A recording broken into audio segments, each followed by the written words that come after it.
hemos conocido de un grupo de resoluciones que con relación a nuestro país se están tramitando en el Parlamento Europeo.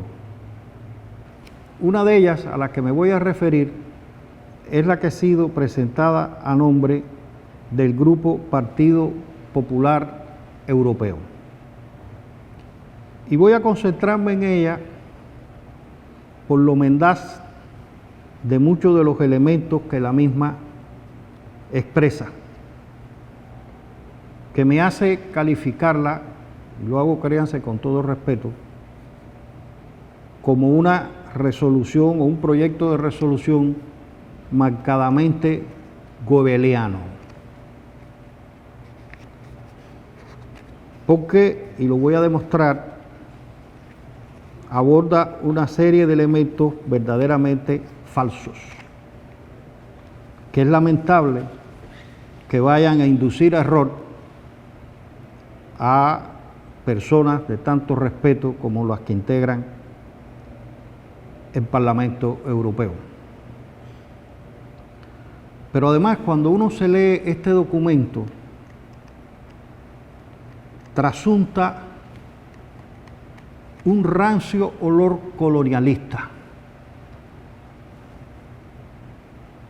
Talmente parece que a través de los años vuelve a prevalecer la conducta de quienes prefirieron entregarnos a los Estados Unidos una vez ganada y vencida Cuba a las tropas colonialistas en el campo de batalla, y prefirieron entregarnos, repito, a los Estados Unidos antes de reconocer nuestra libertad y nuestra independencia.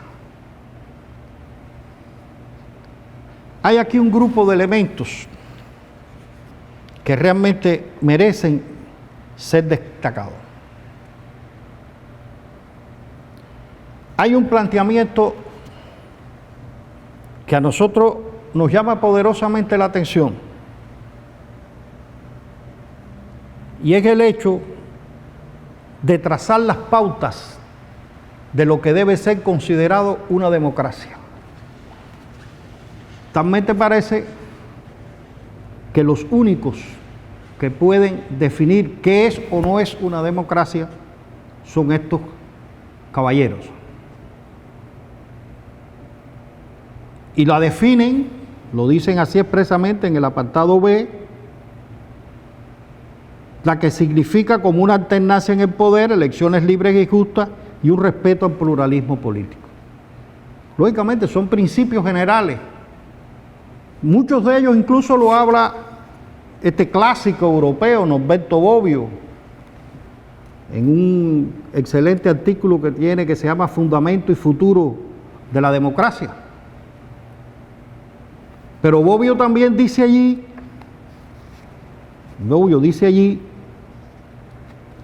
que la democracia hay que considerarla como el derecho que tiene cada Estado a darse su sistema. Dice, aquel régimen que permite tomar decisiones con el máximo de consenso de los ciudadanos, fundado en los principios de libertad, de modo que los ciudadanos puedan elegir a sus gobernantes, y al mismo tiempo fundado sobre los principios del Estado de Derecho, que es lo que obliga a los gobernantes a no exorbitar su poder y a ejercerlo en el ámbito de un sistema de normas escritas. Y continúa diciendo, y se concebida así, la democracia, considero yo, debe ser estimada, a diferencia de lo que decían los antiguos, como la mejor forma de gobierno. Lo que no quiere decir que sea lo óptimo. Y él mismo afirma, el Estado óptimo no existe. Pero yo creo que también estos señores dejan de tomar en cuenta, no sé si por desconocimiento o por rayano interés, que en la reunión del movimiento no alineado, efectuada en Teherán,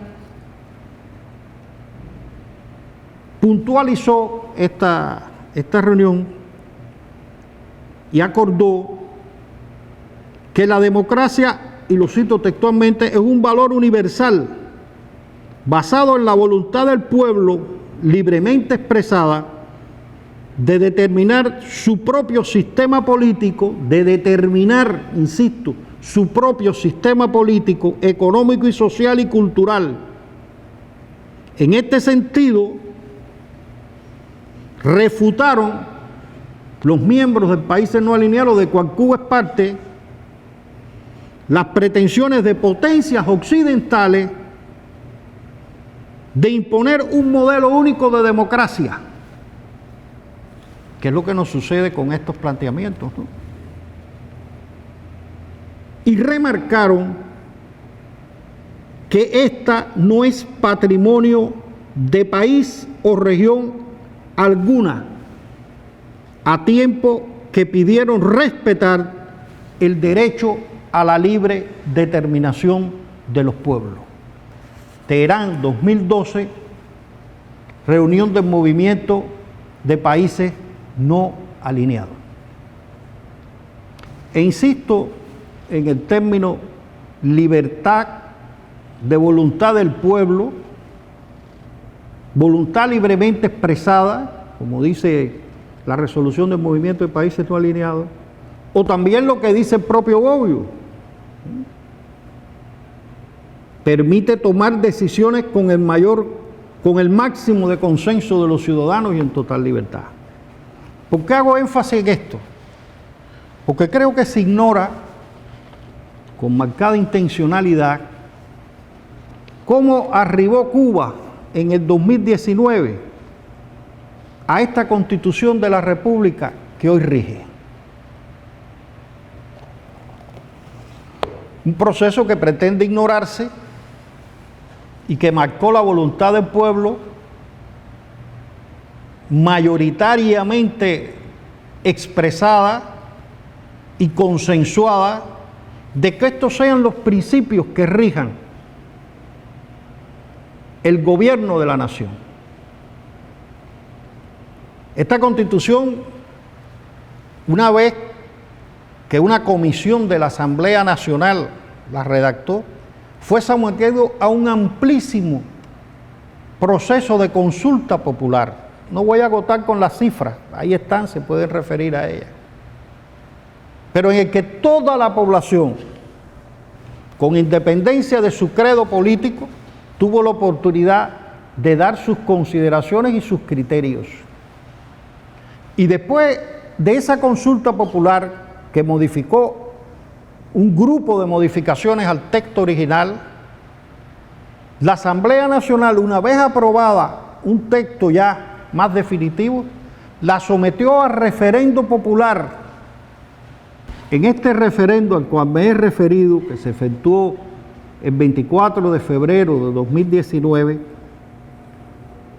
participó el 90.05% del cuerpo electoral de la nación, y de estos, el 86,85% votaron afirmativamente. Y se proclamó entonces el 10 de abril de 2019. Precisamente a 150 años de la proclamada en Guaymaro, cuando iniciamos nuestras luchas de independencia contra el colonialismo español.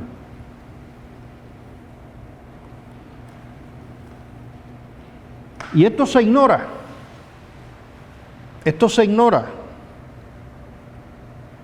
Porque, ¿qué dice la Convención de Derechos Humanos? Yo creo que hay que revisarla también, no solamente tenerla a la vista, también leerla. Dice, la voluntad del pueblo, dice su artículo 20, apartado 3, la voluntad del pueblo es la base de la autoridad del poder público. Repito, la voluntad del pueblo es la base de la autoridad del poder público. Luego, la voluntad del pueblo expresada en esas cifras totalmente mayoritarias y consensuadas que aprobaron esta Constitución, trazaron el ejercicio del poder público en el país. Se dicen errores como que esta Constitución plantea, y lo dice el apartado B del mentado documento, que el Partido Comunista es la máxima autoridad estatal. Error, error. La Constitución no dice eso. Por favor, señores, al menos léanse los documentos antes de opinar sobre ellos. La Constitución reconoce como órgano supremo del poder del Estado a la Asamblea Nacional del Poder Popular, integrada por diputados electos en actos en el que el pueblo participa mediante su voto libre, directo y secreto para elegirlos. Lo que se le reconoce al partido, que es la fuerza dirigente política superior de la sociedad política, pero sujeta a la Constitución y a los principios democráticos que la misma establece. Pero eso es un error, decir eso. Se refiere también este enmendado documento a que se han adoptado normas legales en el país de 1946. Falso, totalmente falso. En el país rigen solamente 2 normas con anterioridad al año 59. Un código de comercio, que todavía rige, bastante modificado por cierto, y una ley hipotecaria. Es lo único. Todo el resto de la legislación que rige en el país ha sido adoptada con posterioridad al año 59. Pero además,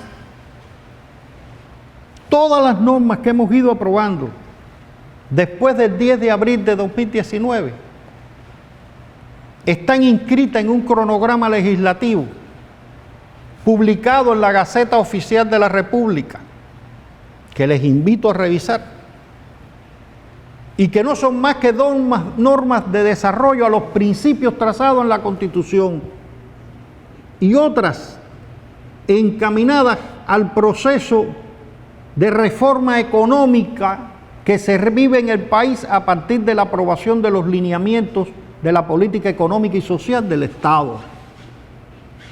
Y son medidas de tipo económico y de tipo social.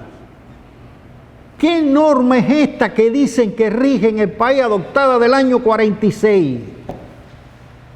Absurdo y falaz. No ha habido otro aspecto que se refiere a avances concretos de Cuba respecto a los principios y objetivos que persigue el aludido acuerdo, y no ha habido un cambio significativo hacia la mejora de la situación de derechos humanos y derechos, libertades fundamentales y condiciones económicas y sociales de los cubanos. Miren, un breve tránsito, por favor, para que nos conozcan. Además de todos los principios que consagra la nueva Constitución, en el que se define la nueva estructura de poder del Estado, que implica una desconcentración del poder estatal superior en la figura de un presidente, de un primer ministro, que limita los términos de mandato del presidente de la República, que define además principios tales como reconocer la autonomía de los municipios, que además ha logrado compilar en un capítulo, en un título, todo lo concerniente a los derechos y garantías fundamentales, reconociendo principios tales que ya devenían de la anterior Constitución, como la tutela judicial efectiva, el debido proceso, el amparo judicial, el habeas corpus. Además de todo esto, las leyes de desarrollo que hemos aprobado, voy a referirme a 2 de ellas. La Ley de Organización y Funcionamiento de la Asamblea Nacional, insisto, órgano supremo del poder del Estado, además de hacer importantes puntualizaciones en el proceso legislativo, amplía la iniciativa legislativa, la iniciativa de reforma constitucional, dando incluso la posibilidad de ser promovida por ciudadanos, establece un proceso de interpretación constitucional y un proceso de reforma a la Constitución. La ley que hemos aprobado para las asambleas municipales establece las formas de participación del pueblo en el ejercicio del poder, teniendo la oportunidad de proponer puntos de orden del día en las asambleas municipales, lo cual incrementa considerablemente la participación popular. Desarrolla, como ya he dicho, partiendo de la Constitución, la autonomía del municipio, que le reconoce el derecho a elegir sus autoridades, a disponer de sus recursos, a dictar normas. Luego, entonces, ¿cómo vamos a decir que el país no ha establecido un régimen de avance en las garantías? Miren, más adelante se dice una de las mentiras más evidentes de este documento, que existe en el Código Penal sanciones con 8 años de prisión a todo funcionario que termine misiones médicas y no decida regresar a Cuba. Aquí está el Código Penal. Aquí está el Código Penal. ¿Dónde está esa figura que se hace mención? ¿Por qué estas mentiras para inducir error? ¿Por qué no tenemos el cuidado de leernos las cosas? Como aquí dice, dicen aquí, visto un grupo de documentos, de normas, de pactos, pero léanse los documentos antes de hablar de ellos, por favor. Eso es mentira. Aquí no hay ninguna figura penal que sancione con 8 años de prisión a nadie por no regresar de una misión. Eso no existe en la legislación penal cubana. ¿Cómo se va a decir eso en un documento que medianamente debe ser serio y responsable de lo que plantea?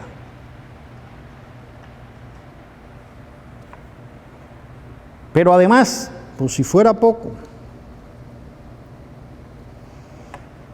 se habla ampliamente de las misiones médicas en 2 ocasiones.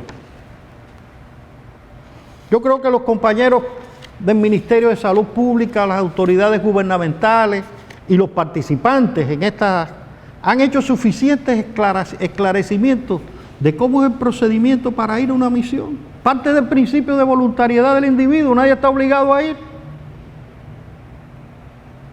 Y de lo que reciben en salario y la atención de su familia, etcétera, etcétera. Se habla entonces de que es un trabajo forzado, que viola organizaciones de la OIT, y un acto tan noble y tan humano que ha salvado millones y millones de vidas, lo refieren entonces como algo diabólico, algo tremebundo. Otro aspecto al cual quiero referirme es al tema referido a que en otra misión se habla, otro aspecto de los apartados del documento, referido precisamente a la materia penal, del Código Penal y de las medidas de seguridad predelictiva y los estados de peligrosidad. Sí, es cierto. Eso todavía existe en la legislación penal cubana. Pero si tuvieran el cuidado de estar debidamente actualizados de lo que sucede en el país, les invito a referirse o a dirigirse al sitio web de la Asamblea Nacional y verán allí, dentro de las 4 leyes que se están preparando para discutir y decidir en el próximo periodo ordinario de sesiones, una nueva ley de procedimiento penal que además de recoger todas estas garantías constitucionales a las que me he referido, del debido proceso, la tutela judicial efectiva, ya está planteando eliminar el índice de peligrosidad. Pero además que recoge valores muy fundamentales, como la temprana designación de abogado por un acusado, el control judicial de la medida cautelar de prisión provisional, el desarrollo del principio de oportunidad, el principio de sentencia pactada. Es decir, avances considerables que hoy están en la vanguardia del proceso penal se recogen ya en una futura ley a decidirse en los próximos meses por la Asamblea Nacional. Pero sin embargo a eso se hace un silencio oneroso. Se dice esto de que están los índices de peligrosidad, pero no se dice que hay una proyección ya legislativa para quitarlo. Y no lo hacemos porque esta resolución lo diga, o lo diga Juan, o lo diga Pedro. Lo hacemos por un problema de conciencia y de correspondencias con los avances constitucionales del país. Por eso se hace en el país. Se habla de un grupo de personas que están procesadas penalmente o sometidas a procesos penales. Y solamente me voy a referir a que también debe de tenerse en cuenta el artículo 29, apartado 2 de la Declaración Universal de Derechos Humanos, que dice claramente que el ejercicio de sus derechos y en el disfrute de sus libertades, toda persona estará solamente sujeta a las limitaciones establecidas por la ley, con el único fin de asegurar el reconocimiento y el respeto de los derechos y libertades de los demás y de satisfacer la justa exigencia de la moral, del orden público y del bienestar general en una sociedad democrática. Ningún Estado puede permitir que su orden interno se subvierta y se transgreda y generar estados de impunidad dentro de la sociedad.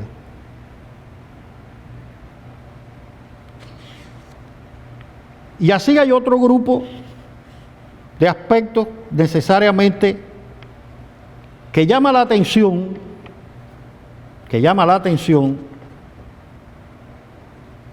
un silencio cómplice de este proyecto de resolución que aboga por los derechos humanos y los avances en materia económica y social del pueblo cubano con relación al bloqueo económico, comercial y financiero de los Estados Unidos. Por eso dije al inicio que me daba ese tufillo colonialista, rancio colonialista, porque aquí se dice, por ejemplo, que se ha visto, que se ha tenido a la vista la Convención de Naciones Unidas contra la tortura, otros tratos crueles y degradantes. ¿Y por qué no se tiene en cuenta también la resolución que habla del genocidio? Del interés de un pueblo de destruir a otro, de derrotarlo, de ponerlo de rodillas por el hambre, por las necesidades, por las carencias, que es el bloqueo económico, comercial y financiero de los Estados Unidos. Impuesto hace más de 60 años, recrudecido a lo increíble por la administración Trump y sostenido en ese recrudecimiento por la actual administración Biden. para el cual no hay una sola palabra de condena. No hay una sola palabra referente a ese tema. Es como mandar este mensaje: entréguense a ellos antes de ser libres e independientes. Por eso la referencia que hice. Es lamentable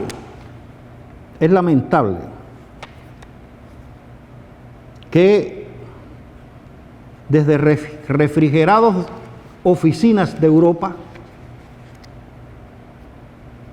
se quiera cuestionar la voluntad de un pueblo que en el calor del trópico lucha día a día por sostener su libertad y su independencia, con grandes costos,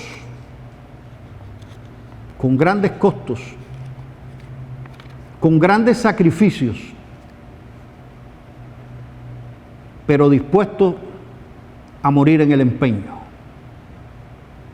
Porque como dijera nuestros próceres, antes de cejar en el empeño de ver libre y próspera la patria, se unirá el mar del norte con el mar del sur, nacerá una serpiente de un huevo de águila. Así los invito a ver este documento, así invito a que no se dejen engañar, así invito a ir denunciando en él sus mentiras, sus faltas de verdades, su falta de objetividad. Muchas gracias.